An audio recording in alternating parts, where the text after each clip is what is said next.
kata Nabi SAW dibawa dalam satu perjalanan daripada Masjidil Haram pergi ke Masjidil Aqsa. Maknanya benda tu betul jadi. Itu yang paling penting. Dan yang kedua, yang penting apa dia? Pengajaran daripada peristiwa itu. Bukan perbincangan dan bergaduh tarikh itu yang penting. Di dalam hal Isra' dan Mi'raj ini. Muslimin dan muslimat yang dirahmati Allah sekalian. Cuma berbeza orang, berbeza pendekatan apabila bercakap tentang Isra' dan Mi'raj. Tuan-tuan panggil 3 orang ustaz mai di masjid ni suruh ceramah pasal Isra' dan Mi'raj. Tiga-tiga mengambil pendekatan yang tak sama. Satu ustaz dia pegang dari segi tauhid, dia duk tekan Isra' dan Mi'raj ini sebagai satu ujian keimanan. Bukan sahaja nak menguji orang kafir percaya tak percaya, bahkan Isra' dan Mi'raj betul-betul menguji sahabat Nabi sehingga ada yang murtad. Maka mereka fokus Isra' dan Mi'raj ini dari segi tauhid. Ada orang bila bercakap tentang Isra' dan Mi'raj ini, dia nak highlight satu benda aja. Apa dia? Perintah sembahyang. Satu ceramah dia 1,5 jam pasal Isra' dan Mi'raj, dia nak cerita kata sembahyang berbeza dengan semua ibadat lain. Ibadat lain perintah suruh buat, turun wahyu kepada Nabi, Nabi duk ada di atas muka bumi ni. Tetapi untuk nak memfardukan sembahyang 5 waktu, Nabi SAW dipanggil dengan begitu istimewa sampai menghadap Allah Subhanahu Wa Taala, dan di sana difardukan ibadat sembahyang. Dan Nabi SAW sangat mengambil berat hal sembahyang yang difardukan dengan cara yang sangat istimewa ini. Sehingga Nabi kata, beza Islam dengan kafir ialah meninggalkan sembahyang. Ada setengah orang bila bercakap tentang Isra' dan Mi'raj ini, dia duk fokus tentang perjalanan Nabi itu. Daripada bertolak daripada Makkah nak sampai ke Baitul Maqdis, sampai di Baitul Maqdis Nabi jumpa apa, Nabi tengok apa, daripada Baitul Maqdis nak naik sampai ke langit, di tiap-tiap lapis langit Nabi jumpa nabi-nabi apa dan sebagainya. Dia fokus yang tu aja. 3 hari 3 malam. Hari mula buat bihun, hari kedua buat laksa, ada kuah sikit, hari ketiga tutup nasi minyak. Dulu saya ingat lagi, saya kecil-kecil dulu macam tu. Ayah saya panggil ustaz mai dari rumah, baca kitab Isra' Mi'raj nipis tu 3 hari. Dan begitulah aturan dia, daripada bihun goreng kepada laksa dan kepada nasi hari yang ketiga. Macam mana pun tak apa. Yang pentingnya apa? Kita nak mengambil iktibar dan pengajaran daripada kisah itu. Ada sebahagian ulama, sebahagian ustaz, sebahagian pendakwah apabila bercakap tentang Isra' dan Mi'raj, dia fokus satu, tentang apa? Tentang perjuangan umat Islam, khususnya umat Islam Palestin. Cerita borak pun tak tahu pergi ke mana, cerita Nabi naik langit nombor berapa pun tak peduli. Yang penting apa? Dia gantung Yahudi Israel ni sebagai pancing bag, dia duk tumbuk, dia duk siku, dia duk bagi lutut, dia tomoy orang-orang Yahudi dan Israel ini. Maka Isra' dan Mi'raj itu dijadikan sebagai satu medan untuk nak menunjukkan betapa kita memusuhi orang-orang Israel ini. Tentu duk jumpa benda-benda ni. Masjid ni buat macam ni punya cerita, masjid ni buat macam ni punya cerita. Bagus. Pasal apa? Itu kepelbagaian di dalam menghurai tentang Isra' dan Mi'raj. Muslimin dan muslimat yang dirahmati Allah sekalian. Duk cerita in detail, cerita-cerita satu-satu ni. Yang kata Baitul Maqdis ni, berapa ramai orang duk confuse di antara Masjid Aqsa dengan Kubah Sakhrah. Bila buat ada confuse lagi. Bila sebut Baitul Maqdis, dia nampak kubah tu, kubah kuning tu. Dia duk kata itulah Masjid Aqsa. Dia duk pasal apa? Pasal berjayanya Yahudi Israel buat benda tu. Sampai kita sendiri dalam masjid kita gantung gambar, bila sebut kata perjuangan orang Islam untuk nak mengembalikan penguasaan ke atas Masjid Aqsa, simbol dia kita buat Kubah Sakhrah sebagai simbol. Sedangkan Masjid Aqsa yang sebenarnya bukan yang tu. Masjid Aqsa kubah buruk duduk ada balik sana. Maka sebahagian orang pula dalam duk cerita benda ni, dia cerita balik tentang bagaimana kerja orang Yahudi Israel hari ini pergi duk korek. Tuan-tuan kalau pergi, saya Alhamdulillah dapat rezeki pergi dengan kawan-kawan hari itu ni, sampai di sana dan kita melihat sendiri macam mana kerja-kerja mengorek di bawah Masjid Aqsa, rancak dijalankan. Daripada kita pergi semayang di Masjid Aqsa, kita berjalan, tuan-tuan, ziarah sekitar Masjid Aqsa saja, keluar pagi daripada hotel, kita balik maghrib, punya banyaknya cerita sejarah. Dua ada setumpuk bang tu. Lepas breakfast pagi, keluar berjalan kaki, jalan kaki pergi masuk satu pintu, masuk akses untuk nak akses ke dalam Masjid Aqsa tu. Kawasan dia, setiap jengkal bumi tu ada cerita. Jadi sampai di satu corner, tengok tak ada apa, satu dinding biasa aja, ada satu signboard di sana. Dia tulis di situ Darul Hadis Asy-Syarif, dia tulis itu. Tapi dinding tak ada apa. Rupa-rupanya di situlah kunun ceritanya tempat yang dikatakan kursi Nabi Allah Sulaiman alaihi salam duduk sewaktu dia perintahkan jin untuk buat kerja. Dia duduk di kursi itu, duduk pegang tungkat. Rupa-rupanya Nabi Sulaiman sudah wafat. Tungkat tu dah dimakan anai-anai, dia jatuh. Baru jin sedap kata Sulaiman sebenarnya sudah wafat. Kursi itu dah tak ada, tinggal kawasan kosong. Daripada mulut ke mulut, ulama-ulama yang ada di sana bagi tahu kata di sinilah tempat yang kata kursi Nabi Allah Sulaiman alaihi salam. Kita witness benda tu, kita tengok. Kita pun tak pernah tahu yang kata Masjid Aqsa yang Nabi SAW berjalan daripada Makkah, Masjidil Haram, mai ke Masjidil Aqsa. Masjid Aqsa tu ada dua. Ada Aqsa Jadid, ada Aqsa Qadim. Ada Aqsa baru, ada Aqsa lama. Kita pergi baru kita tahu. Tak pernah siapa habaq kat kita benda ni. Yang untuk semayang hari ini itu Aqsa Jadid. Yang kata Aqsa Qadim, Aqsa lama, Aqsa asal mana, dia turun tangga pergi di bawah tanah. Lalu di kawasan-kawasan yang bawah tanah ni lalu sampai pula di satu tempat pula, di situlah mengikut version orang Islam, kata tempat lahir Nabi Allah Isa alaihi salam. Semua batu pejai naik tangga, ada dia buat lekuk. Di situlah kononnya Nabi Isa diletak macam duit kita hari ini. Kalau ikut version, ikut riwayat orang Kristian, dia kata Nabi Isa dilahirkan di Baitul Laham. Tapi ikut version Islam, di situ, di sebelah Masjid Al-Aqsa. Bila kita tengok benda-benda ni semua, dia related, dia klik masuk dengan cerita yang kita duk baca tentang Isra dan Mi'raj ini. Muslimin dan muslimat yang dirahmati Allah sekalian. Dan yang orang Yahudi yang Israel duk korek di bawah lantai Masjid Aqsa ni pasal apa? Pasal kononnya arkeologis mereka, ahli-ahli sejarah mereka kata Masjid Aqsa itu dibina di atas runtuhan kuil mereka dulu. Atas alasan tu mereka duk korek nak cari ini kesan-kesan yang kata Temple of Solomon. Nak cari benda tu. Dan kalau mereka jumpa aja bukti yang mereka cari ini, kalau mereka jumpa memang terbukti di bawah lantai Masjid Aqsa itu memang terbukti kuil mereka dulu, dia akan runtuhkan Masjid Aqsa tu. Dia akan konstruk balik, bina balik kuil dia di tapak Masjid Aqsa itu. Bila kita sampai di sana, kita keluar mai dekat Wailing Wall, dekat daripada teriak dekat dinding tu, kita berjalan pergi sikit lagi, kita boleh tengok kerja-kerja mengorek di bawah lantai Masjid Aqsa itu, kerja-kerja berjalan. Muslimin dan muslimat yang dirahmati Allah sekalian.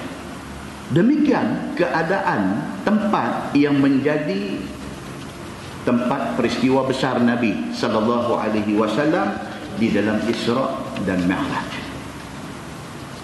Kita pergi yang kata kubah kuning, yang kata kubah sakhrah itu. Kita pergi di Kubah Kuning, Kubah Sakhrah itu. Sakhrah itu maksud dia apa? Batu. Kubah Sakhrah maksudnya kubah yang di bawahnya ada batu. Batu apa? Batu yang konon ceritanya terapung. Tapi hari ini sudah tidak dapat dilihat lagi terapung itu. Cuma kalau kita patah balik baca di dalam kitab yang ditulis oleh ulama-ulama dulu. Contohnya saya ambil yang ditulis oleh Imam Abu Bakar Ibnul Arabi, satu ulama besar. Ibnul Arabi, tuan-tuan duk baca kitab ni memang duk jumpa nama Ibnul Arabi. Dia ni orang Andalusia, orang etnik daripada Spain. Andalusia dia satu wilayah otonomi daripada Spanyol. Dia asal di sana. Ibnul Arabi ni dia wafat tahun 543 Hijrah. Ulama yang kata Ibnul Arabi, dia mazhab Maliki. Dia bukan mazhab Syafi'i, dia mazhab Maliki. Kawasan tu Morocco apa semua depa banyak Maliki. Maliki ni nak kenal dia mudah aja. Kalau kita pergi Mekah, pergi Madinah, semayang lagu menyanyi negaraku tu. Maksudnya apa? Depa tangan tak kiam, depa tangan lurus macam negaraku tu. Itu kebanyakannya Maliki. So Ibnul Arabi dia ni daripada mazhab Maliki, berasal daripada sana, dipaksa berpindah daripada Spain pergi ke Morocco. Ibnul Arabi sangat hebat. Dia habiskan masa dia untuk 3 benda. Yang kata Ibnul Arabi ni, dia habis masa dia untuk 3 benda. Apa dia? Satu, membaca. Yang kedua, mengajar. Yang ketiga, menulis. Itu aja. Dia membaca segala khazanah ilmu yang ada ni, dia baca habis. Lepas tu dia mengajar. Apa yang dia baca, dia pergi mengajar. Lepas tu menulis pula. Bila balik di rumah malam, menulis. Kitab-kitabnya, semua kitab yang hebat-hebat. Dan dia yang kata Ibnul Arabi ni, dia alim di dalam hadis, dia alim di dalam fiqh, dia alim di dalam usul fiqh, di dalam usul fiqh, dia alim di dalam tafsir Al-Quran, dia alim di dalam grammar, nahwu Arab, dia alim di dalam bidang sejarah. Masya Allah. Yang kata Ibnul Arabi ni, dia ada tulis tentang cerita batu tergantung yang berkaitan dengan Isra' dan Mi'raj ini. Ibnul Arabi kata apa? Batu itu berdiri sendiri di tengah-tengah Masjid Aqsa. Dia kata berdiri sendiri maksudnya apa? Tak ada tiang, tak ada tali gantung. Dia duduk sendiri tentu saja. Zaman dia dan tengok lagi benda tu duduk terapung. Dia kata batu itu berdiri sendiri di tengah Masjid Aqsa, tergantung dan terpisah semua bahagian dia daripada bumi dan langit. Ini Ibnul Arabi, orang hebat. Tuan-tuan kalau nak baca cerita pasal Ibnul Arabi ini, baca cerita pasal dia saja. Ditulis oleh Al-Qadi Iyad. Tulis cerita pasal Ibnul Arabi saja. Hebatnya Ibnul Arabi ini, sampai satu ulama besar, Qadi Iyad ni, tulis cerita pasal dia. Ulama dulu, mereka tak lawan penjatuh hang aku. Ulama dulu, dia tak penjatuh hang aku. Dia penat hang aku. Dia tengok hang ilmu lebih, dia pergi mengaji. Dia pergi mengaji, dia puji. Itu budaya yang hidup di zaman ulama dulu. Al-Qadi Iyad tulis cerita pasal Ibnul Arabi. Ibnul Arabi ni kata apa? Batu terapung ni adalah batu yang terpisah. Dia independen. Dia tak ada tali gantung, dia tak ada tiang duk tungkat. Dia duk terapung macam tu. Dia tengok sendiri benda tu. Dia kata Ibnul Arabi. Dia kata tidak ada yang memegang batu itu, melainkan yang memegangnya ialah Allah Subhanahu wa taala daripada langit. Dia kata begitu. Pasal dia pergi tengok duk seketui, duk terapung. Begitu. Dan dia kata, aku takut nak masuk di bawah batu itu. Aku takut batu itu menimpa aku kerana aku banyak dosa. Dia kata. Ulama besar tuan-tuan berasa macam dia banyak dosa. Kita hari ni duk nampak orang berdosa. Ulama besar dulu dia rasa dia tu abdun khata'. Dia hamba yang banyak dosa. Dia takut nak pergi semayang di bawah tu. Dia takut. Kot dia orang yang banyak dosa. Kot Tuhan pergi hempas jatuh atas kepala dia. Dia kata.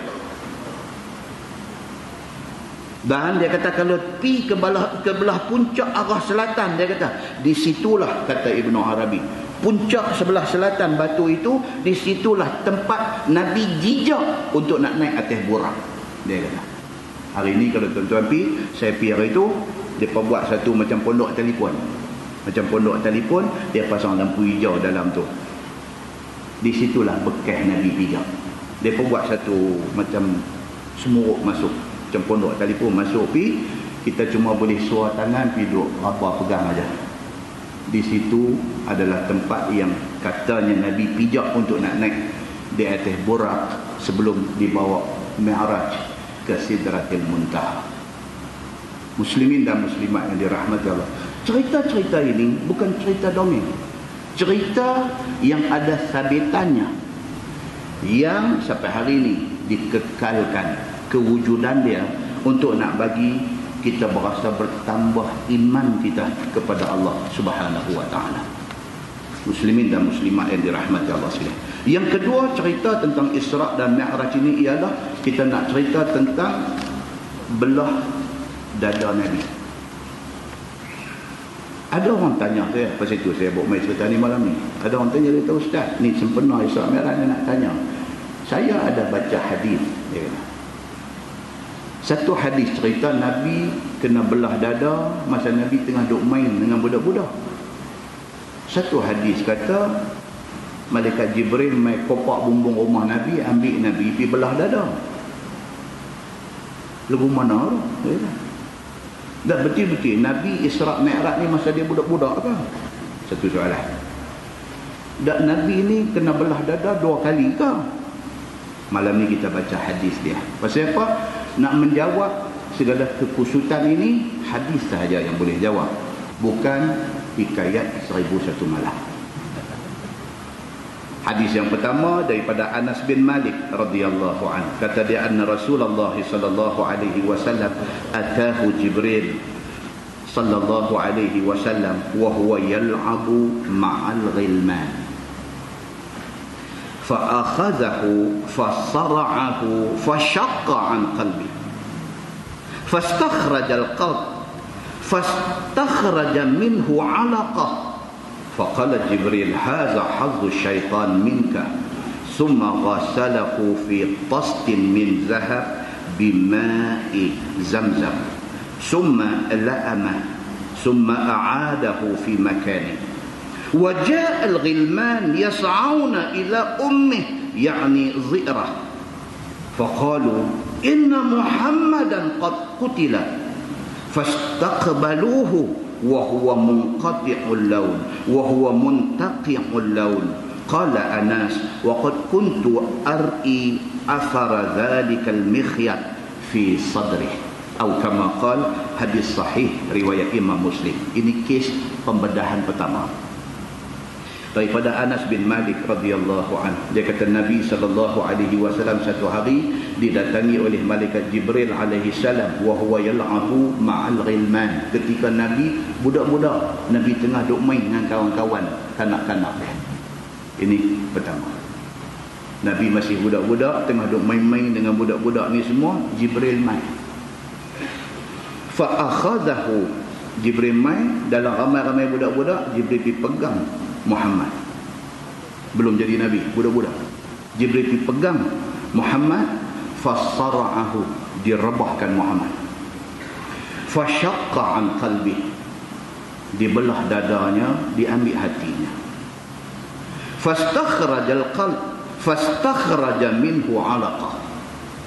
Jibril buat keluar hati Nabi, dan daripada hati itu Jibril buang 'alaqah, darah-darah potong yang ada di hati Nabi. Buang. Qala Jibril, hadza hadzu syaitan minka. Jibril kata, ini darah-darah potong yang ada di hati itu, ini adalah bahagian syaitan yang ada pada engkau.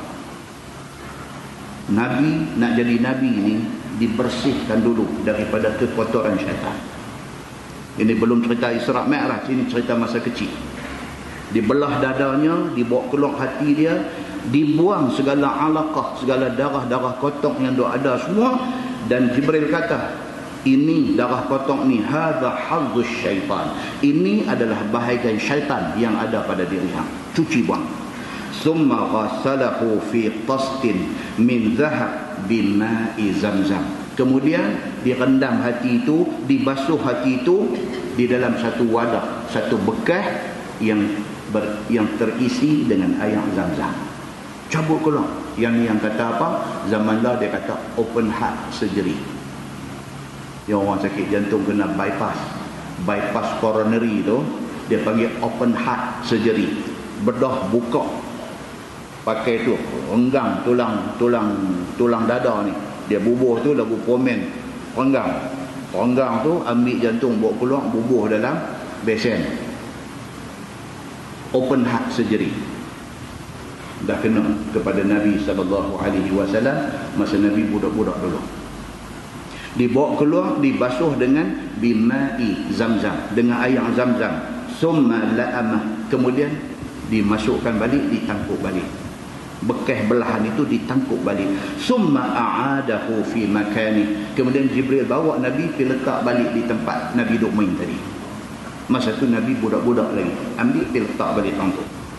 Waja'al ghilman yas'auna ila ummih, yani ila litrah.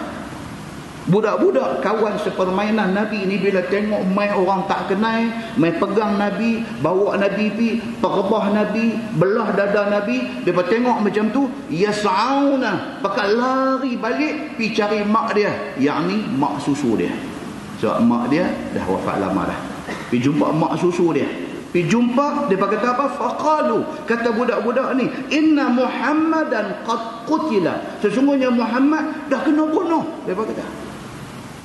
Budak-budak hari ni ramai orang pang kata aksiden, lepas tu pergi tengok lari main abang kat kita di masjid ni. Dia kata habis dah otak duk selambak dalam helmet. Dia kata otak duk selambak dalam helmet.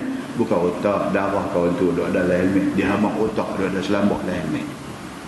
Tuan, budak-budak tengok main orang tak kenal, ambil Nabi pergi belah dada, duk rambut buat keluar apa, lari pergi dekat mak susu dia.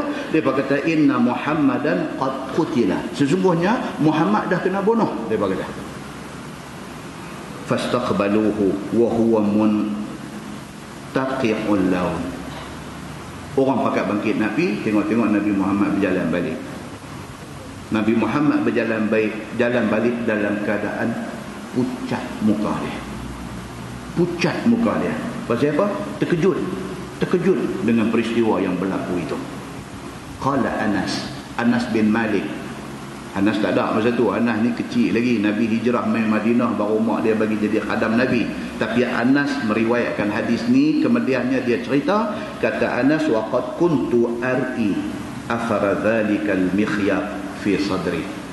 Aku sendiri boleh tengok kesan belahan itu pada dada Nabi sallallahu alaihi wasallam. Muslimin dan muslimat yang dirahmati Allah sekalian, makna dia apa? Nabi dibedah untuk kali pertama ketika budak-budak. Dia mai hadis yang kedua pula daripada Anas bin Malik juga. Dia kata kana Abu Dzar yuhaddits. Dia kata Abu Dzar cerita dekat dia, anna Rasulullah sallallahu alaihi wasallam qala furija saqfu baiti wa ana bi Makkah. Yani cerita Isra Mi'raj.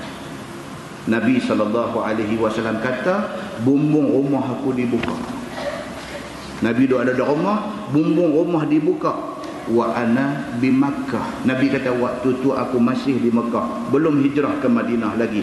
Fa nazala Jibril sallallahu alaihi wasallam fa faraja sadri.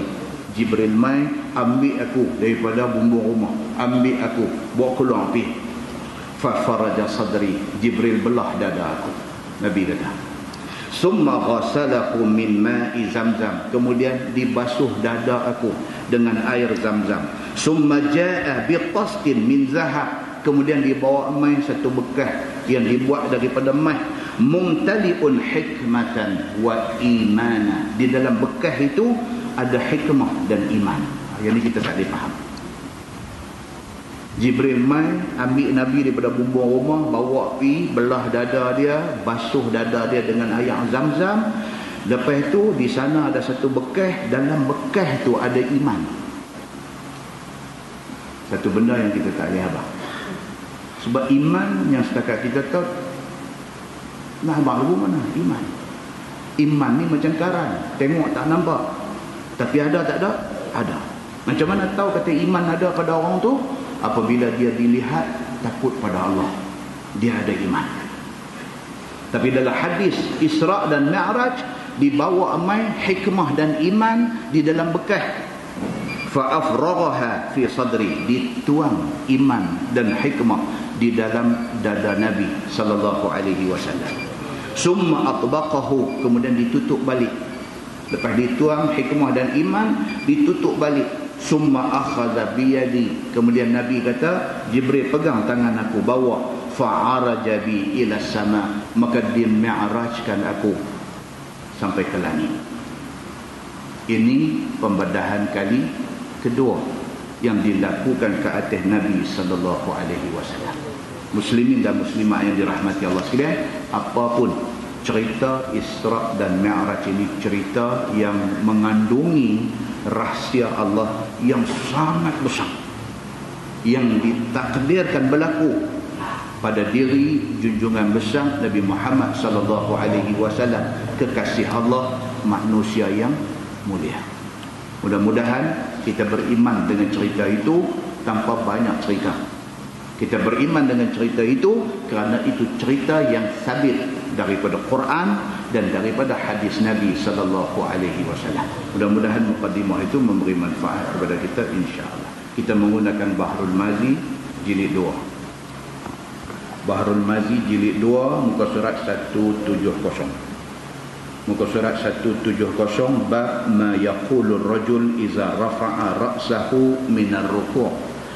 Itu bab yang datang pada menyatakan apa yang dikata oleh seseorang apabila bangkit ia angkat kepala daripada rukuk. Kita dah bincang bulan lepas cerita rukuk.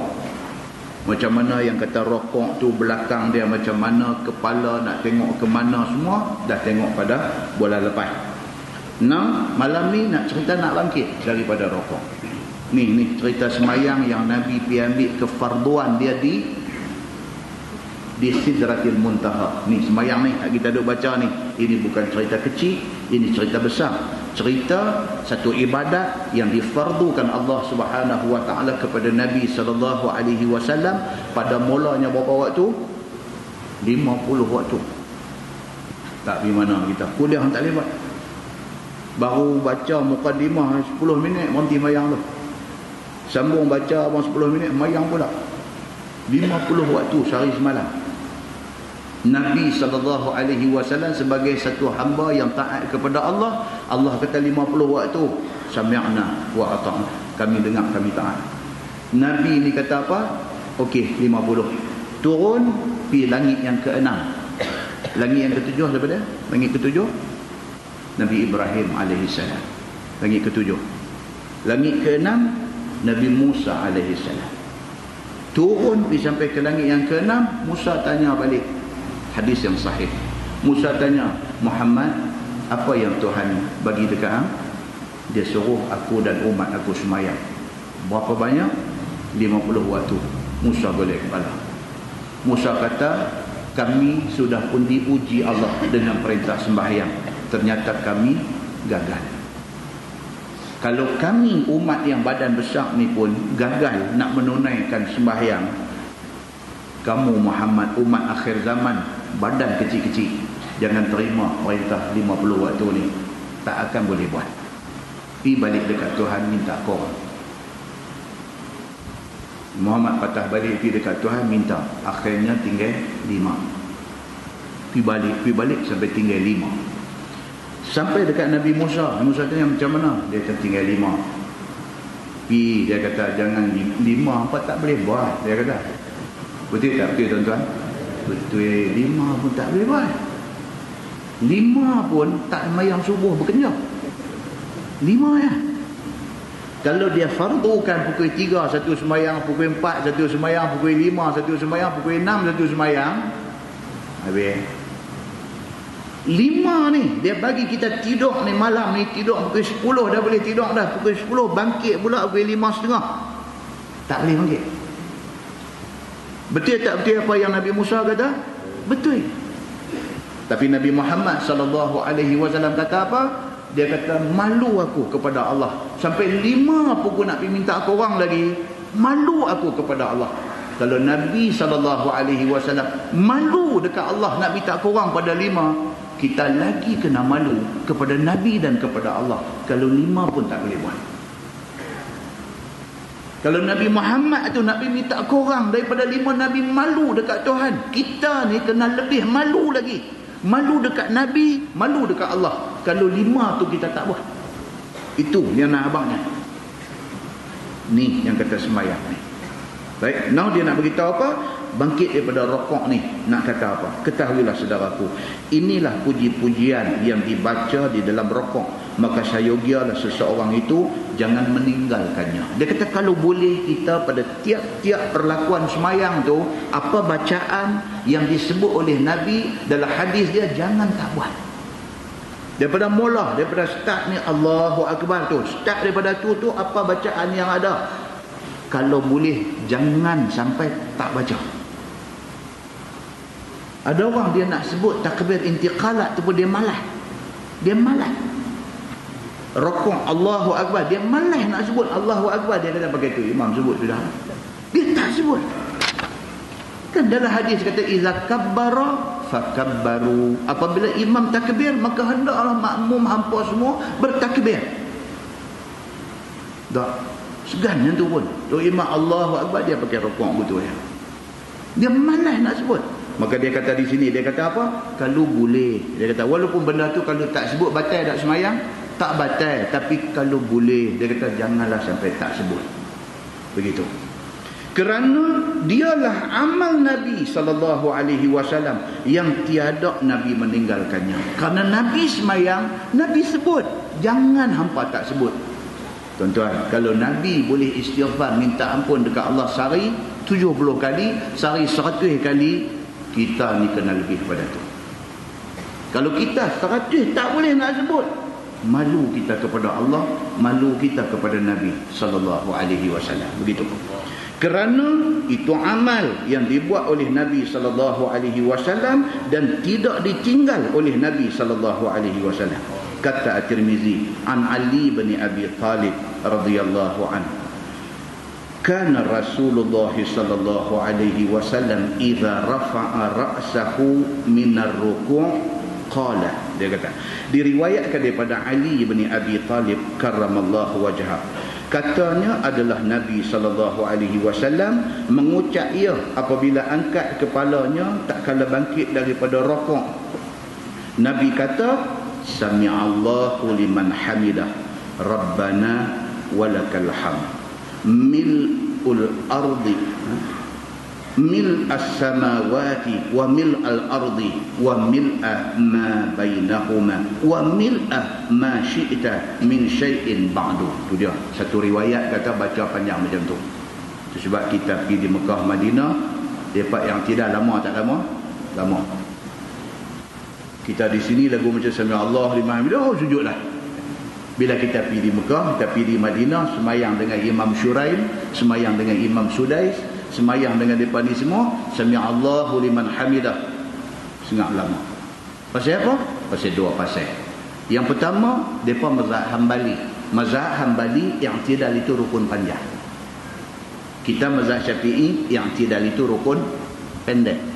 Mazhab Hambali yang tidak itu rukun panjang. Satu. Yang kedua, pasal mereka baca ni riwayat ni, mereka baca panjang. Kita Rabbana walakal hamd ataupun Rabbana lakal hamd. Mana-mana satu pun ada riwayat. Mereka panjang lagi. Mereka lepas kata sami Allahu liman hamidah, Rabbana walakal hamd, mil'as samawati wa mil'al ardi wa mil'a ma bainahuma wa mil'a ma syi'ta min syai'in ba'du. Panjang tu mereka baca. Kita hak mana pendek abang main. Kita nak yang tu. Kan kita hak mana pendek. Kata ustaz, semayang jenazah kalau tu nak minta shortcut tu, dia kata kalau macam apa takbir berapa tu yang doa panjang tu, dia kata takbir berapa tu pun tak tahu. Kita kata takbir yang ketiga. Takbir yang ketiga ada doa panjang tu kalau kita baca pendek boleh. Kita boleh, kita tak salah boleh. Takat mana ya? Allahumma ighfir lahu. Takat tu pun boleh. Oh, cantik. Anak yang tu lagi mau pendek lagi bagus. Kan? Kita kenapa macam mana? Kita dah jadi macam tu. Baik. So, yang kata depa ni depa baca full macam tu. Itu sebab yang tiada depa panjang. Kerana sepanjang duk berdiri tu dia tak berdiri saja, dia ada benda duk baca. Habis baca yang panjang tu baru dia sujud. Ini riwayat dia. Dia kata ada artinya sami'allahu liman hamidah, telah mendengar Allah, yakni diterima Allah akan puji daripada mereka yang memuji akan dia. Ya Tuhanku, dan bagi engkau jua mustahak puji, dan bagi puji yang memenuhi 7 petala langit dan memenuhi bumi, dan memenuhi barang yang di antara langit dan bumi, dan memenuhi akan barang yang engkau kehendaki daripada sesuatu, daripada segala kainat. Tu dia panjang ni, duk puji Allah ni, duk puji. Kemudian daripada langit dan bumi dan lainnya, yakni puji akan sebagai puji yang banyak sekira-kira benda berjisim, nescaya memenuhilah 7 petala langit dan daripada segala kainatnya. Tu dia, tu puji Allah ni. Sembahyang ni apa dia tuan-tuan? Sembahyang adalah satu ibadat yang terisi di dalamnya puji-pujian kepada Allah. Daripada mula Allahu Akbar, Allah Tuhan yang Maha Besar, puji Allah. Baca doa iftitah tu semua tu puji Allah dan membesarkan Allah. Lepas tu baca Fatihah, Fatihah tu semua puji Allah. Surah, whatever surah kita baca, puji Allah, kebesaran Allah. Rukuk, Allahu Akbar, Allah yang Maha Besar, Subhana Rabbiyal Azim wa bihamdih, juga puji-pujian kepada Allah. Sampai habis, sampai Assalamualaikum warahmatullah, diisi dengan puji-pujian kepada Allah Subhanahu wa ta'ala. Tu yang kata semayang. Semayang adalah masa kita nak puji Allah habis-habisan, kerana Allah sahaja yang layak menerima puji-pujian. Tuan-tuan tak puji macam mana tuan-tuan? Allah bagi apa kat kita hari ni? Dia bagi sihat ni pun nak bayar balik tak boleh bayar. Tuhan bagi sihat saja, tak usah cakap lain. Tidak ada benda yang Allah jadikan kepada kita dari ujung rambut sampai ujung kaki yang sia-sia. Tak ada. Sebahagian ulama kata apa? Sampai satu urat bulu roma pun ada guna dia. Kita buat kajian ke tak buat kajian? Kalau kita buat kajian, kita tahu ni guna Allah jadikan bulu roma ni. Semua benda yang Allah bagi jadi ni, wa ma khalaqta hadza batila. Allah tidak jadikan semua benda ni secara batil dan sia-sia. Allah bagi kat kita ni semua benda manfaat. Dia bagi kita tak boleh kentut cukup tuan-tuan. Tak boleh kentut dia. Tak boleh berak teruk lagi. Tak boleh kentut.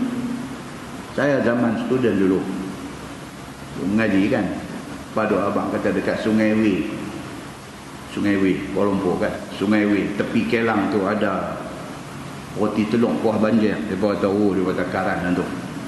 Roti telur kuah banjir, teh tarik halia dengan telur separuh masak 2 biji.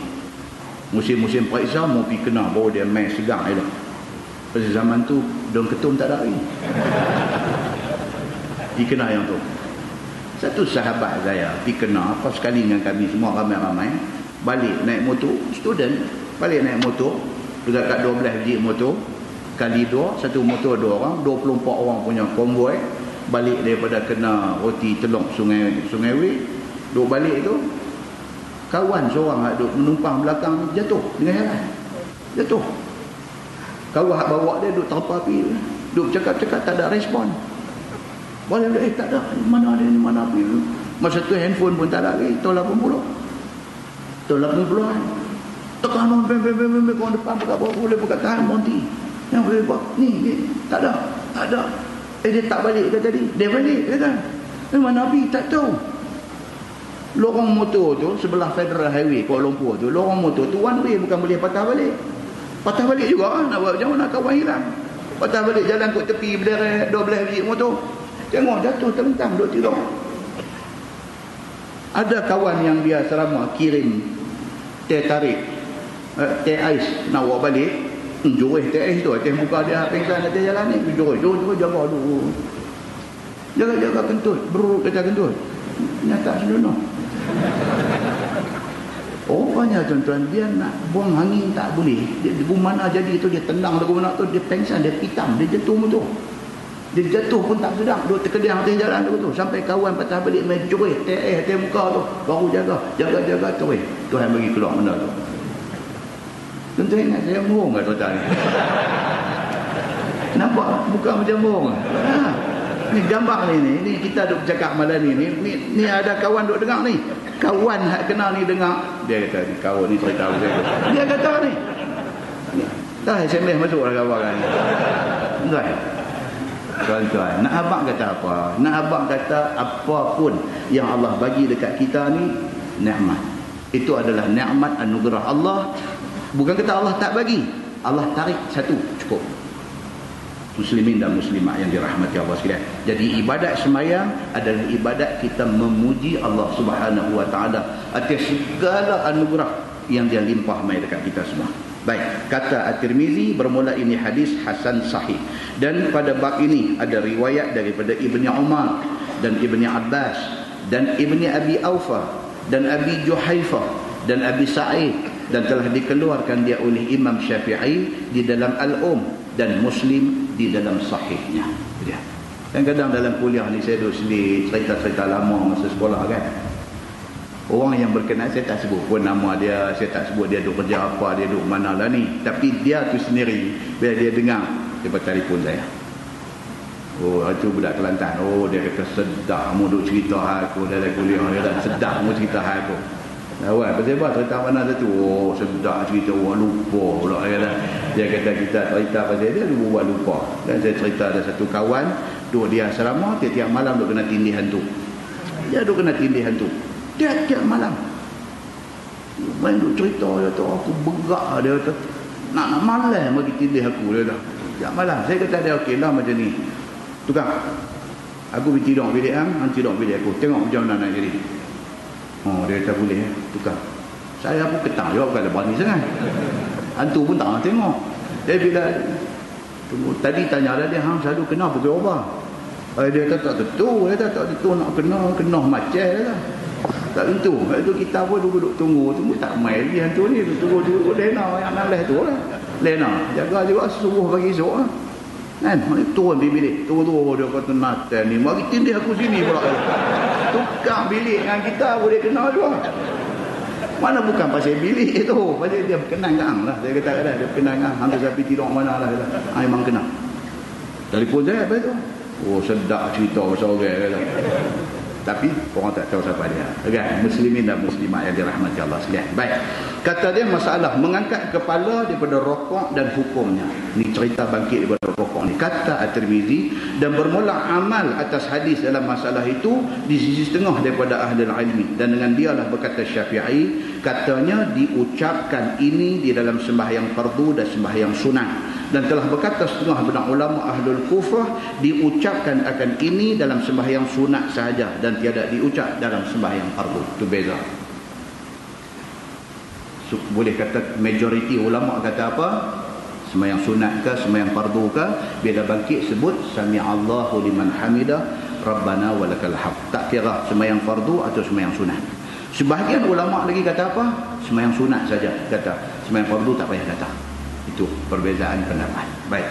Dia kata Imam Syafi'i di dalam Al-Um, dan mengucaplah imam itu dan makmum itu akan sembahyang yang menunggal pada waktu mengangkat kepala mereka itu daripada rokok. Imam Syafi'i kata tak kira hang sembahyang seorang ke, hang sembahyang berimam ke, bangkit kena kata sami'allahu liman hamidah rabbana walakal hamd. Tak kira sembahyang seorang, tak kira sembahyang jemaah, tak kira sembahyang fardu, tak kira sembahyang sunat. Itu kata siapa? Imam Syafi'i. Akan lafaz sami'allahu liman hamidah, sebut elok nah, ada satu masjid tu imam dia sebut sami'allahu liman. Sami'allahu liman. Telinga kita bila dengar tu dia jadi macam orang pipuleh awak perut kita. Jadi betul. Sami'allahu liman hamidah. Dia jadi macam orang puleh awak perut betul. Nak tegur susah tuan-tuan. Tegur susah, tegur orang ni susah. Kan kita nak pergi kata kat dia, tu imam ikut saya silap dengar apa tu habis lapik tu. saya silap dengar macam tu. Imam kata sami Allahu limal. Kata lagu tu kuliah bulan depan tak main lah. Tak main lepas tu dengan kita pun jadi putih. Tak syok. Nampak tuan? Setiap orang semak semua benda kita duk buat, ibadat kita duk buat sekian lama dah, 40 tahun dah, 50 tahun dah kita duk buat pun kena recheck balik. Kena recheck. Kadang-kadang tersilap tu boleh jadi. Bila kita silap, kita duk bawa benda tu lah. Silap tu lah bawa pergi sampai berpuluh-puluh tahun kita duk bawa benda tu. Itu sebab kuliah kita kena main. Bila kita main, bila orang buat contoh tu kadang-kadang ada berkaitan dengan kita. Kita rimak benda tu. Kita tulis, wih ni aku dah buat ni. Benda tu bukan dia seorang buat, ada lagi orang lain buat. Tapi bila dia dengar, dia tahu. Dia boleh detect kesalahan dia. Perbetih balik. Itu kebaikan kita bila kita ada di dalam majlis ilmu ni. Dia boleh check and balance. Check dan kita balance balik mana-mana kesilapan kita. Baik. So kata Imam Syafi'i ni, dia kata apa? Tak kira sembahyang seorang, sembahyang jemaah, sembahyang fardu, sembahyang sunat, bila bangkit daripada rukuk, sami Allahu liman hamidah. Maka apabila selesai padanya oleh orang yang mengucapnya, bolehlah ia iringi akan dia dengan kata Rabbana walakal hamd. Lepas kata sami Allahu liman hamidah, Rabbana walakal hamd.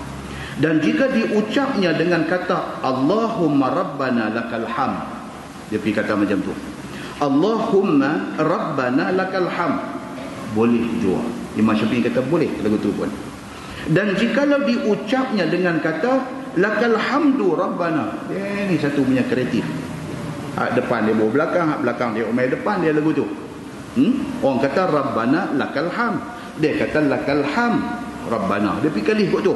Apa jadi dengan orang ni? Kata Imam Syafi'i, kalau dia kata lakal hamdu Rabbana, nescaya memadai ia. Imam Syafi'i okey, Imam Syafi'i kata boleh juga. Yang tak boleh ni apa dia? Tak sembahyang. Itu yang tak boleh. Benda-benda hak macam ni selagi mana ada perkataan tu dan benda ni depan belakang bukan ayat Quran, zikir, Imam Syafi'i kata okey, memadai ia. Dan bermula ucap pertama itu menurutkan sebagaimana suruh Nabi SAW dengan dia. Tapi hak kata Rabbana walakal hamd, itu yang Nabi sebut. Kalau lakal hamd Rabbana itu Nabi tak sebut. Tapi kalau hang sebut, Imam Syafi'i kata memadai sembahyang itu. Cuma dia jadi kemik sikit. Kalau kereta dia ada dented, dia ada kemik sikit. Kata tak apa cantik macam tu. Itulah dia kata lebih suka aku kepadanya. Imam Syafi'i kata ikut macam mana Nabi, yang tu yang aku suka. Ikut macam mana Nabi kata, macam tu aku suka. Imam Syafi'i kata. Pasal apa? Pasal itulah mazhab Imam Syafi'i. Mazhab apa? Nabi SAW. Begitu. Dan jika lu berkata seorang man hamidallah sami'a lahu, dia ni pergi mengaji bahasa Arab, dia pandai ni. Okey? Dia bangkit sami'allahu liman hamidah. Lepas tu dia kata apa? Man hamidallah sami'a lahu. Ni orang pandai Arab baru boleh ni duk kali macam ni. Maksud dia apa? Man hamidallah, siapa puji Allah, sami'a lahu, Tuhan dengar pujian dia. Dia pergi kali kot tu. Tiadalah aku fikirkan atasnya ulang. Imam Syafi'i kata bolehlah. Bolehlah, tak payah ulang semayang. Kira okey lah. Tapi modul luku kepala orang macam ni. Dia memandai-mandai pergi duk ubah sana sini. Tapi tak membatalkan sembahyang. Dan bahawasanya berkata ia sami'allahu liman hamidah, kerana menurut seperti mana Nabi SAW, dan itu lebih suka aku kepadanya. Imam Syafi'i kata apapun hak Nabi buat tu aku suka. Itu sebab tuan-tuan kita dalam bab ibadat ni, kalau ada hadis itu pegangan kita. Soal tafsiran hadis itu perkara kedua. Kan nanti kita akan sampai satu tajuk, kita nanti bincang detail tentang apa nama tahiyat ni. Yang jadi berbeza fahaman tentang tahiyat. Imam Syafi'i dia kata hadis yang kata gerak tangan ataupun isyarat tangan ketika tahiyat tu, Imam Syafi'i pilih tang asyhadu an la ilaha illallah. Ada satu pergerakan. Okey. Okey. Ada mazhab kata Imam Ahmad bin Hanbal, dia kata mutaharrik, bergerak tu sepanjang-panjang tahiyat tu jari dia bergerak. Dia kata begitu. Itu tafsiran. Itu tafsiran. Dan masing-masing ada sandaran dan ada hujah dia. Kita nanti tengok di bawah tajuk tasyahud nanti. Kita akan jumpa benda tu. So, beritahu dulu pasal apa? Kita tak kalut menyalahkan orang. Yang tu. Tak kalut menyalahkan orang. Baru ni keluar dalam tanyalah ustaz ke apa. Atau dia keluar soalan ni tanya pasal apa ustaz nak tanya apa hukum orang yang tahiyat jari dia duduk bergerak sepanjang masa. Ustaz tu dia pedih terus, dia kata batal terus. Oh nanti saya nak menghukum batal ibadat orang ni nanti jangan gopoh macam tu. Kita kena tengok dulu siapa yang memberi tafsiran begitu. Bila kita tengok baru kita bagi respect. Kita kata okey, itu tafsiran dia. Kita nak gerak sekali aja. Masya-Allah kita buat macam tu. Tapi dia nak dua lagu ni jangan pergi kata sembahyang dia batal. Pasal apa? Membatalkan ibadat orang ini perkara besar. Ini kena jaga. Baik. Dan jika tiada dilakukannya lebih daripada rokok dan i'tidal, padahalnya tiada diucapnya sesuatu, nescaya aku makruhkan demikian itu baginya, tetapi tiada ulang atasnya akan sembahyang dan tiada sujud sahwi. Ni kalau dia ni lagu duk main style bisu. Style gambar Charlie Chaplin. Tak ada suara. Kan? Tu imam rokok, dia rokok. Tu imam bangkit, dia pun bangkit. Dia tak sebut Allahu Akbar, dia tak baca Subhana Rabbiyal Azim, dia tak kata Sami Allahu liman hamidah, dia tak kata Rabbana walakal hamd. Dia cuma rokok, dia rokok. Yang tidak, lagu tu aja. Macam mana cerita dengan dia ini? Sembahyang dia sah, tidak payah ulang sembahyang. Tapi Imam Syafi'i kata aku tak berkenan orang macam ni. Aku tak berkenan kepada orang macam ni. Malas sangat dia ni. Tak boleh lagu tu. Baik, masalah dia kata mengucap zikir bangkit daripada rokok dan kelebihannya. Ya saudaraku, telah dikeluarkan oleh Imam Tirmizi akan satu hadis yang menunjukkan kelebihan mengucap puji-pujian sambil bangkit daripada rokok itu. Tuan-tuan ni yang kata Sami'allahu liman hamidah Rabbana lakal hamd ataupun Rabbana walakal hamd tu apa fadilat dia? Dan macam mana kita tu baca dah hari tu ni, barang siapa yang amin dia sama dengan amin malaikat. Ada dia punya fadilat dia. Cuba kita tengok ni, Rabbana walakal hamd ni pula apa fadilat dia. Hadis dia kata an Abi Hurairah radhiyallahu an anna Rasulullah sallallahu alaihi wasallam qala, diriwayatkan daripada Abi Hurairah radhiyallahu anhu bahwasanya Nabi sallallahu alaihi wasallam bersabda, idza qala al-imam sami'allahu liman hamidah faqulu rabbana walakal hamd. Apabila mengucap imam akan lafaz yang akan datang ini pada masa dia bangkit daripada rokok, iaitu sami'allahu liman hamidah. Apabila imam kata sami'allahu liman hamidah, hadis kata apa? Faqulu. Maksud sami'allahu liman hamidah telah mendengar Allah segala puji yang mereka puji akan dia. Maka hendaklah kamu sekalian, yakni makmum, sahut ucapan itu dengan kata Rabbana walakal hamd. Yang ni yang sebahagian ulama kata. Tuan-tuan tengok balik hadis tadi, dia kata idza qala al-imam sami'allahu liman hamidah, apabila berkata imam sami'allahu liman hamidah, faqulu, maka hendaklah makmum kata Rabbana walakal hamd. Maksudnya hadis sebut dah kata maka hendaklah makmum kata sami'allahu liman hamidah. Hadis tak sebut kata makmum kata sami'allahu liman hamidah. Hadis sebut kata makmum disuruh kata Rabbana walakal hamd. Itu satu pendapat. Imam Syafi'i dia kata dah. Imam kata sami'allahu liman hamidah, makmum kata juga sami'allahu liman hamidah.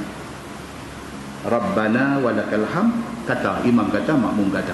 Imam Syafi'i pegang macam tu. Sekali kita nanti tengok dia punya huraian. Baik, tuan-tuan tengok sebelah. Dia kata adalah Nabi SAW suruh yang demikian itu kerana ada kelebihannya. Sabda Nabi SAW, fa innahu, ini tengok, fa innahu man wafaqa qawluhu qawlal malaika ghufira lahu ma taqaddama min zanbi. Masya-Allah, itu hadis dia. Dia kata apa? Maka bahawasanya siapa yang muwafaqah, yang sama perkataan dia dengan perkataan malaikat, diampunkan baginya oleh Allah dosanya yang telah dahulu. Tuan-tuan, Imam kata sami'allahu liman hamidah, kita pun bangkit, kita kata rabbana walakal hamd, sama dengan malaikat kata. Dapat yang ni, apa dia? Diampunkan segala dosa kita yang lepas-lepas. Dosa apa? Dia beritahu di sini, diampunkan oleh Allah akannya segala dosa yang telah lalu, yakni diampunkan Allah akan sekalian dosa kecilnya yang telah lalu. Adapun dosa besar berhajat kepada taubat. Itu pun banyak tuan-tuan. Dosa kecil ni pun jenuh. Allahu akbar. Dosa kecil kita ni jenuh. Kita duduk berjalan ni tuan-tuan, sambil duduk berjalan ni biji mata tengok orang ya, dia main bintah dalam hati kita. Bintah tak elok dah kat orang tu. Bintah. Tengok satu orang tengok dan ni apa? Nak kondem orang. Orang ni tak senonoh. Kita ni, bukan oleh kita ni. Tengok ayat dandan ni. Pasal apa? Pasal Jibril tak main operate kita. Ini masalah dia. Kalau Jibril main belah lagu duk ambil kita punya hati, duk basuh dengan zam-zam apa semua, masuk balik, tangkuk balik, insya-Allah kita tak jadi macam ni. Tapi kita tak melalui proses itu. Kotok tu yang tadi Jibril kata apa? Hadza hazzuz syaitan minka. Ini bahagian syaitan yang ada pada engkau wahai Muhammad. Kotok tu ada dalam hati kita. Kerana ada kotok tu, kita selalu buruk sangka ke orang. Selalu kita buruk sangka ke orang. Tengok orang ni kita ingat tak elok. Tengok orang ni kita ingat tak elok. Benda ni dosa kecil. Dan dosa kecil ni dia luruh sama dengan ambil ayat semayang, dia luruh sama dengan kita sebut Rabbana walakal hamd. Kalau sama dengan malaikat, luruh dosa-dosa seumpama ini. Muslimin dan muslimat yang dirahmati Allah sekalian. Maka dosa besar dia kata berhajat kepada taubat, kerana tiada dihapus Allah Subhanahu wa taala melainkan dengan taubat yang nasuha. Dosa besar nak kena taubat, minta ampun kepada Allah Subhanahu wa taala. Kata At-Tirmizi, ini hadis hasan lagi sahih, hadis kuat. Baik, masalah mengucap sami Allahu liman hamidah dan hukumnya. Kata Abu Isa At-Tirmizi, ni cerita sebut sami Allahu liman hamidah ni. Imam sebut, kita ni makmum ni nak sebut ke takkah? Ini perbincangan dia. Mengucap sami Allahu liman hamidah dan hukumnya. Kata Imam At-Tirmizi, dan bermula amal atas hadis tadi di sisi setengah daripada ahlul ilmi daripada sahabat Nabi SAW dan mereka yang kemudian daripada itu. Memikir mereka itu akan bahawasanya berkata imam sami Allahu liman hamidah dan berkata makmum di belakangnya akan Rabbana lakal hamd. Itu satu pendapat. Bila imam kata sami Allahu liman hamidah, makmum kata Rabbana lakal hamd. Makmum tak kata sami Allahu liman hamidah, makmum cuma kata Rabbana lakal hamd. Tuh. Dan dengan dialah berkata Imam Ahmad bin Hanbal, Imam Hanbali Mekah Madinah, depa macam ni. Itu sebab kita pergi sana, bila tu imam nak rokok, tu imam kata Allahu akbar, tu Bilal dia kata Allahu akbar. Tak gitu imam bagi sami Allahu liman hamidah, kita dengar suara imam sikit ya, sami Allahu liman hamidah. Tok Bilal dia tak riau sami Allahu liman, dia tak kata. Dia kata apa?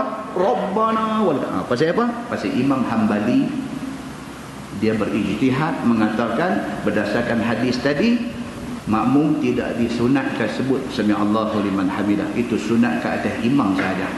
Makmum sunat sebut Rabbana walakal hamd. Baik, itu dia kata apa?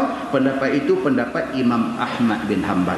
Dan juga telah berkata begitu Imam Ibn Sirin dan lain daripada mereka itu. Imam Ibn Sirin ni bukan polis, ni kata siren polis pula. Ibn Sirin. Oh, dia ni tuan-tuan, dia bukan sahabat Nabi. Bapa dia sahabat Nabi. Ibn Sirin. Hebat tuan-tuan. Ibn Sirin ni nama dia Muhammad bin Sirin. Muhammad bin Sirin, dia ni orang hebat. Dia beranak zaman Osman bin Affan jadi khalifah, baru dia dilahirkan. Zaman Osman bin Affan, baru Ibn Sirin ini, Muhammad bin Sirin ini baru beranak, baru dilahirkan pada masa itu. Pak dia yang kata Sirin, pak dia ni hamba kepada Anas bin Malik. Bapak dia khadam, hamba abdi kepada Anas bin Malik. Okay. Mak dia pula nama Safiyah. Mak kepada Ibn Sirin ini, isteri kepada Sirin ni nama Safiyah. dia hamba kepada Sayyidina Abu Bakar As-Siddiq. Mak pak dua-dua hamba. Mak pak dua-dua hamba. Tetapi dua-dua ni sama ada Sirin ataupun Safiyah ni, dua-dua ni dikenali oleh semua orang sebagai sangat saleh di sisi Allah. Kerana saleh mereka ini, maka Anas bin Malik memerdekakan bapa dia Sirin, dan Abu Bakar As-Siddiq memerdekakan mak dia Safiyah ni kerana kagum dengan kesalehan mereka ni. Ni yang kata Imam Ibn Sirin ini, mak pak hamba tetapi Masya Allah punya taat kepada Allah ni sampai mengkagumkan Anas bin Malik dan mengkagumkan Abu Bakar As-Siddiq. Dimerdekakan mak dan ayah dia ni, dimerdekakan. Dan Ibn Sirin ni sendiri, guru dia siapa dia? Guru dia Zaid bin Thabit. Orang hebat. Zaid bin Thabit, sahabat Nabi. Guru dia siapa? Imran bin Husain, rawi hadis. Banyak tuan-tuan buka hadis jumpa an Imran bin Husain. Itu guru dia. Dia pergi belajar dekat sahabat-sahabat Nabi. Guru dia siapa dia? Anas bin Malik, pengulu bapa dia. Dia belajar dekat Anas bin Malik. Guru dia siapa dia? Abu Hurairah radhiyallahu anhu. Guru dia. Guru dia siapa dia? Tiga Abdullah. Guru dia. Abdullah bin Mas'ud, Abdullah bin Umar dengan Abdullah satu lagi. Abdullah Mas'ud, Abdullah Umar dengan Abdullah bin Az-Zubair. Tiga Abdullah ni guru dia semua. Dan nanti bila-bila kita baca cerita tentang Abdullah bin Zubair, saya baca di banyak tempat dah, ada lagi cerita Abdullah bin Zubair, ada lagi. Dia pernah minum darah bekam Nabi sallallahu alaihi wasallam. Kita nanti baca hadis dia, yang kita nanti cerita hadis itu status dia apa, sahih ke, hasan ke, dhaif ke, apa kita nanti baca. Ni cerita tentang Abdullah bin Az-Zubair yang berakhir dengan apa? Mati dibunuh. Siapa bunuh dia? Hajjaj bin Yusuf Al-Thaqafi. Bunuh dia, lepas itu mayat dia disalib, diikat di kayu. Kita dah baca di beberapa masjid. Dia ni pernah minum darah bekam Nabi. Nanti kita baca dengan Dr. Jabal tadi. Masa ni tak ada. Seronok tuan-tuan, ni kuliah ilmu ni, Allahu Akbar. Saya tak tahulah kalau tuan-tuan tak seronok. Saya seronok pasal saya nak mai baca, saya kena baca dulu.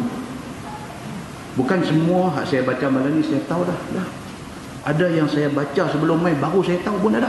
Pasal apa? Pasal ilmu Allah ni, Masya Allah tuan-tuan. Tak usah alim macam mana lah, kita tak akan cover semua ilmu Allah. Tak akan dapat cover semua. Satu orang yang ada PhD dalam bidang hadis pun ada lagi hadis yang dia tak pernah dengar. Itu dia, nak abang kata ilmu Allah ni. Itu sebab kitab ni pun dinamakan Bahrul Madhi. Bahru maksud dia apa? Lautan. Madhi maksud dia apa? Madu. Orang suka duk buat spelling tu, saya cukup tak suka. Daripada duk spelling Melayu M-A-D-Z-I. Bukan M-A-D, M-A-Z-I. Mim alif zal ya, Madhi. Bukan M-A-D-Z-I. Tak kena tu spelling tu. Punya ramai orang duk tulis M-A-D-Z-I ni, sampai buku Melayu tu pun dia tulis M-A-D-Z-I ni. Ni nak kena betul kau yang buat buku ni. Ha? Tak boleh, tuan-tuan jangan buat salah macam tu. Madhi, mim alif zal ya. Maksud dia apa? Honey, madu. Kitab ni 22 juzuk ni dipanggil Bahrul Madhi, lautan madu. Madu ni tentang kita tengah duk baca tafsir surah An-Nahl di Masjid Simpang 4 Matang Buluh. Duk ni nak cerita pasal madu dan khasiatnya seperti yang disebut dalam Quran dan hadis Nabi ni. Madu ni. Jadi bila Syekh Idris Al-Marbawi pilih tajuk tu nak bubuh jilid kitab dia ni, Bahrul Madhi, lautan madu. Madu ni tuan-tuan, Allahu Akbar. Itu dia. Maknanya apa? Ilmu ni kal bahar, macam lautan. Kita lagi duk baca, kita lagi duk belajar, dia lagi duk main lazat tu. Dia duk main lazat. Kita dapat benda baru, kita dapat satu ilmu baru, kita dapat satu benda yang kita duk buat satu malam ni dengar macam ni. Allahu Akbar, tuan-tuan. Itu yang kata ilmu. Sayang orang yang tak ada minat untuk nak meduk dalam majlis ilmu. Sayang.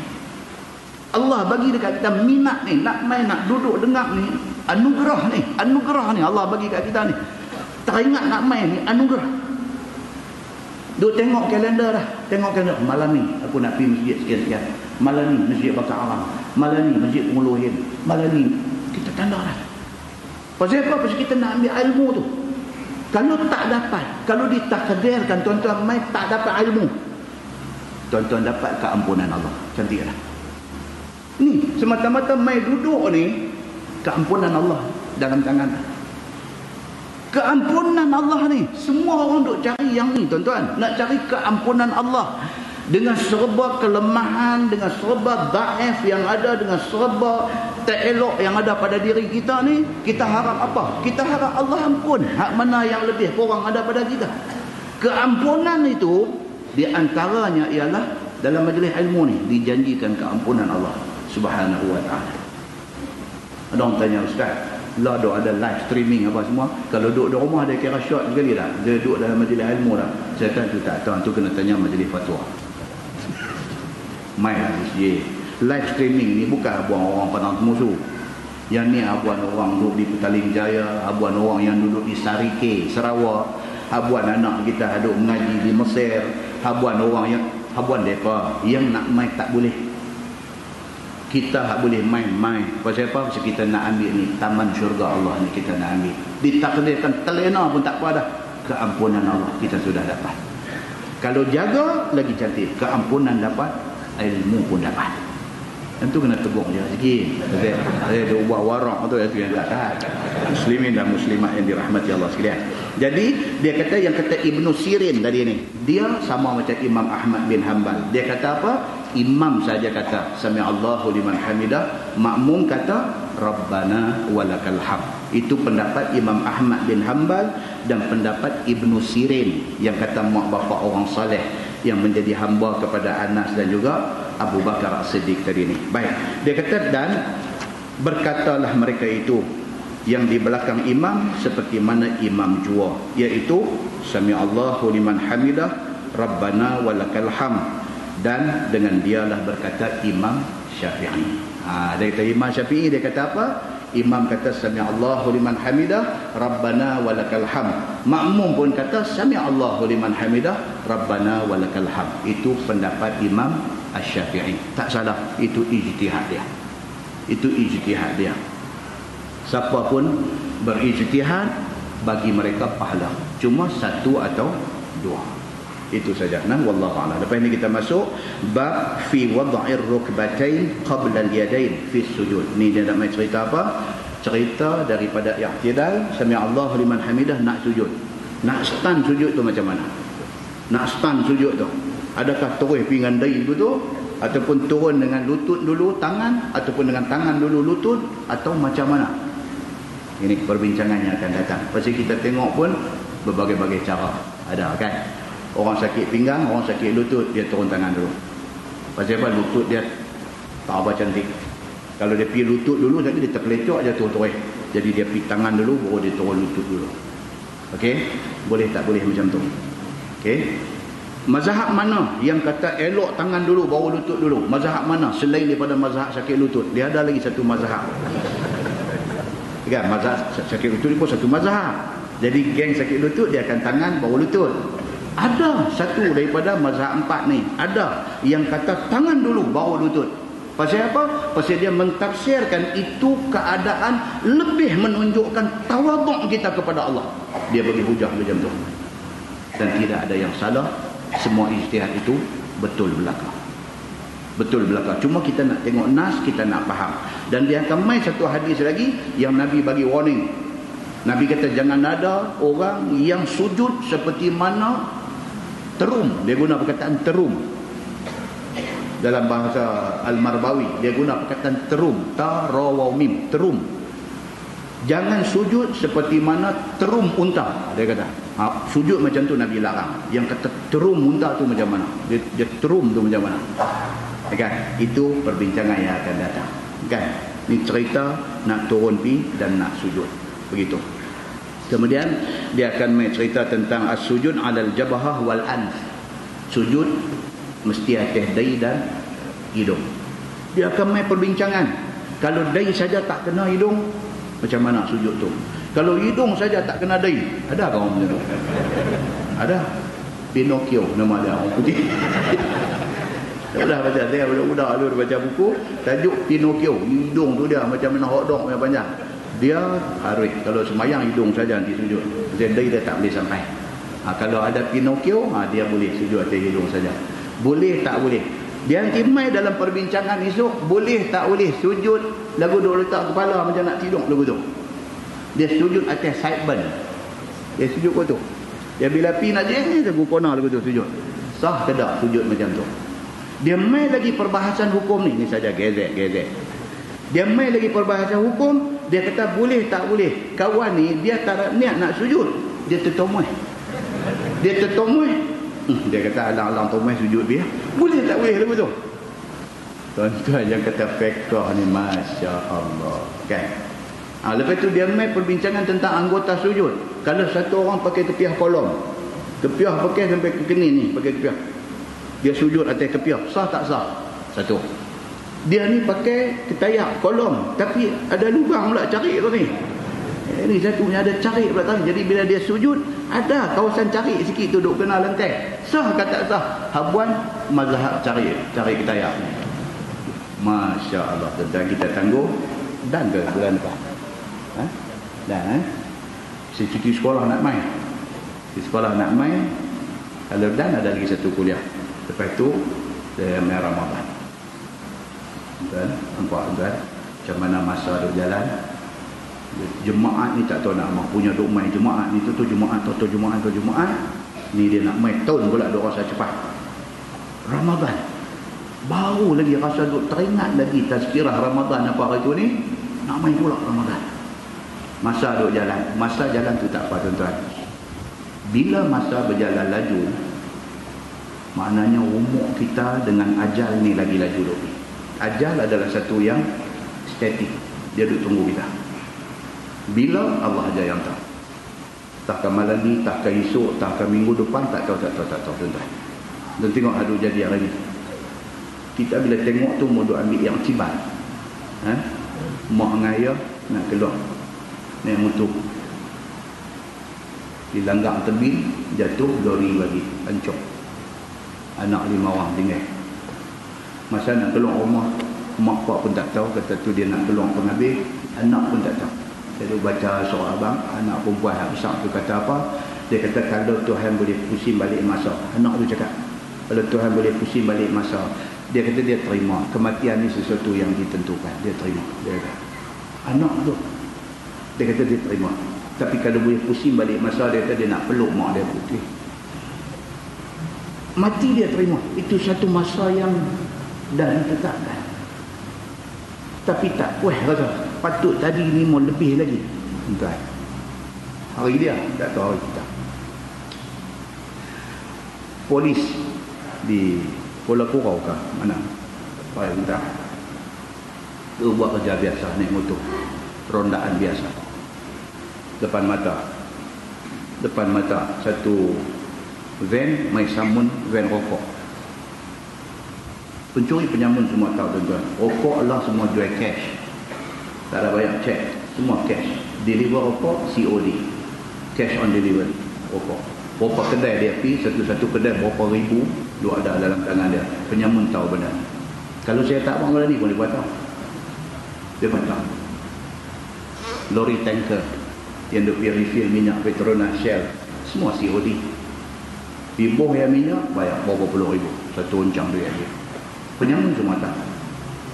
Tu dia buat kerja, tu semua tu kerja yang high risk, very risky, berisiko tinggi. Disamun, tarik. Polis atas rasa tanggungjawab nak cegah jenayah, hambat dengan motor. Rupanya penyamun lagi cerdik. Hak samun ada hak satu backup belakang. Bila nampak polis ligan, hak belakang pergi langgar. Mati tuan-tuan seorang. Apa kerja pun ada risiko. Kematian satu yang pasti. Waktu mati tu kita lagu mana? Itu satu. Waktu mati tu bekal kita nak pergi berjawab dengan Tuhan tu banyak amanah. Yang tu satu. Baru kita tahu rupanya main majlis ilmu, duduk ni penting rupanya. Pala tu sana esok tengok-tengok ni, mai attend, mai hadir majlis ilmu, duduk ni, Tuhan bagi keampunan dosa ni. Berapa banyak dosa kita buat, Tuhan iris, delete, padam. Pasal apa? Pasal dia ni kaki majlis ilmu. Ringan kita di depan Allah esok, ringan. Cek balik dosa dia banyak, padam. Pasal apa? Pasal dia ahli majlis ilmu. Masya Allah tuan-tuan. Masa tu baru kata, kalau kau tahu macam ni, tiap-tiap malam pun tipi mengaji. Tu nak abang yang tu. Lah bukan zaman kita nak pergi maki hamun, marah orang tak main mengaji ke. Tak apa. Kita habaq benda ni.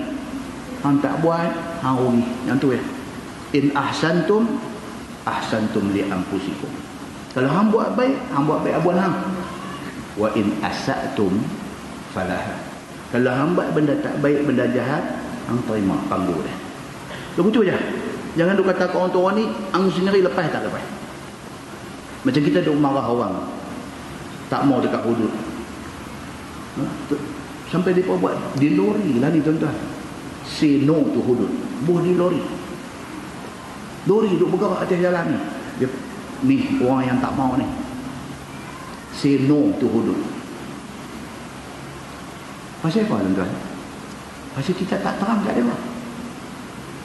Satu benda baik, tapi mereka tak faham, mereka lawan. Jangan salah kat mereka, sebab mereka bukan orang Islam. Bukan orang Islam, kalau tolak menasabah, pasal dia bukan orang Islam. Dia duk ingat kata benda ni Islam punya nak perkosa agama dia. Dia duk faham macam tu. Kita tak pergi faham kat dia, tak bagi faham dekat dia, kata benda ni bagus, benda ni untuk kebaikan semua. Kita yang tak pergi bagi faham dekat dia. Berkawan punya lama, benda ni kita tak abang. Nampak tuan-tuan? Zaman lah ni zaman apa? Zaman terang bagi orang faham. Itu zaman dia, bukan zaman maki orang. Terang bagi orang faham. Dengan harapan kita nak mula pun kita minta elok-elok, ya Allah, biarlah aku cakap ni ikhlas, biar jatuh di hati orang yang dengar, ikhlas mereka kerana Allah. Ingat macam tu. Mudah-mudahan bertambah orang yang faham agama, bertambah baiklah negara kita. Ditangguh dengan tasbih kafarah dan surah Al-Asr. Subhanakallahumma wa bihamdika, asyhadu an la ilaha illa anta, astaghfiruka. Bismillahirrahmanirrahim. Innal insana lafi khusr illa allazina amanu.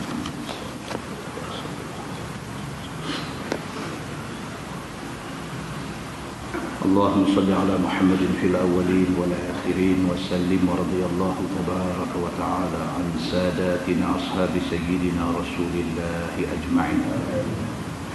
بسم الله الرحمن الرحيم. الحمد لله رب العالمين حمدا يوافي نعمه ويكافئ مزيده. يا ربنا لك الحمد كما ينبغي لجلال وجهك الكريم وعظيم سلطانك. رضينا بالله ربا وبالإسلام دينا وبمحمد نبيا ورسولا. اللهم افتح علينا فتوح العارفين وارزقنا فهم النبيين بجاه خاتم المرسلين. اللهم فقهنا في الدين وعلمنا التأويل واهدنا صراطك المستقيم. اللهم أرنا الحق حقا وارزقنا اتباعه وأرنا الباطل باطلا وارزقنا اجتنابه. اللهم اجعل جمعنا جمعا مرحوما وتفرقنا من بعده تفرقا معصوما. وصلى الله على محمد وعلى آله وصحبه وسلم والحمد لله رب العالمين. السلام عليكم.